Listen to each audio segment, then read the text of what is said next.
Magandang araw Pilipinas, narito po ang latest Weather Today forecast.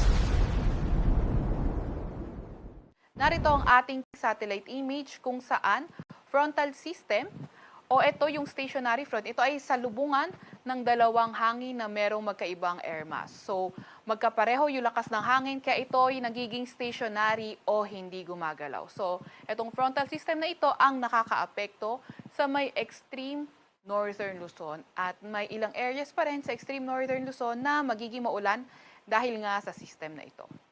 Samantalang ITCZ o Intertropical Convergence Zone, ito naman yung salubungan ng hangin galing northern at southern hemisphere. So ito ang nakakaapekto sa may southern Mindanao at nagpapaulan sa may southern part at kanlurang part ng Mindanao area.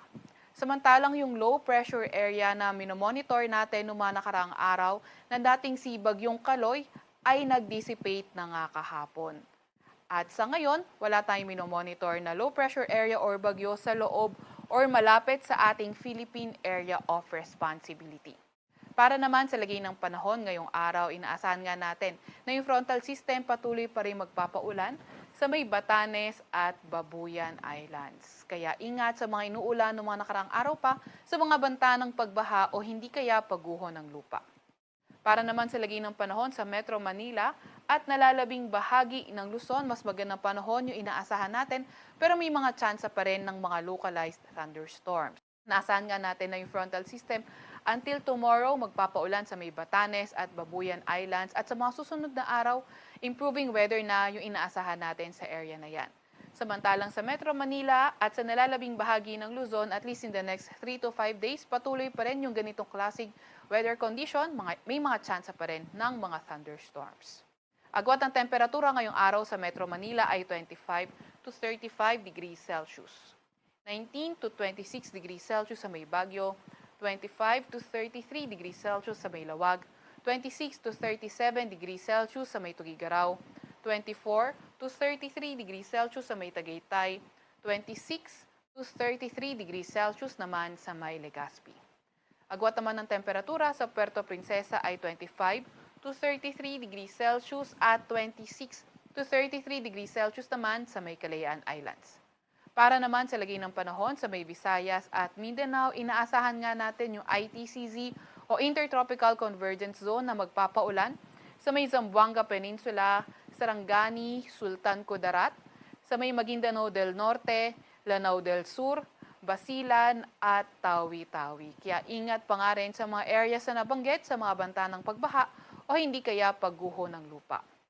Para naman sa may lugar ng Visayas at nalalabing bahagi ng Mindanao, asahan pa nga rin natin yung bahagyang maulap hanggang sa maulap na papawirin, may tsansa pa rin ng mga localized thunderstorms. So inaasahan nga natin na yung by tomorrow, same areas pa rin yung papaulanin ng ITCZ, including Davao City. At pagkatapos noon, inaasahan nga natin na pa-improve na yung weather sa mga areas na naapektuhan ng ITCZ. Samantalang sa Visayas and the rest of Mindanao, patuloy pa nga rin yung partly cloudy to cloudy skies condition na may mga tsansa ng mga thunderstorm. Agwat ng temperatura ngayong araw sa Cebu at Iloilo ay tinataya from 26 to 33 degrees Celsius.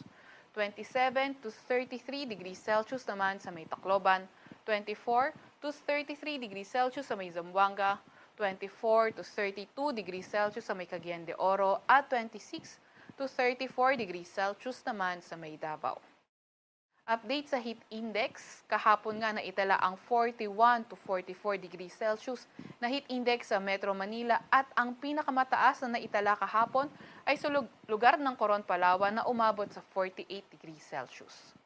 Ngayong araw tinataya ang 41 to 44 degrees Celsius na heat index sa Metro Manila at ang pinakamataas ngayong araw ay posible sa Dipolog sa may Zamboanga del Norte na aabot ng 46 degrees Celsius.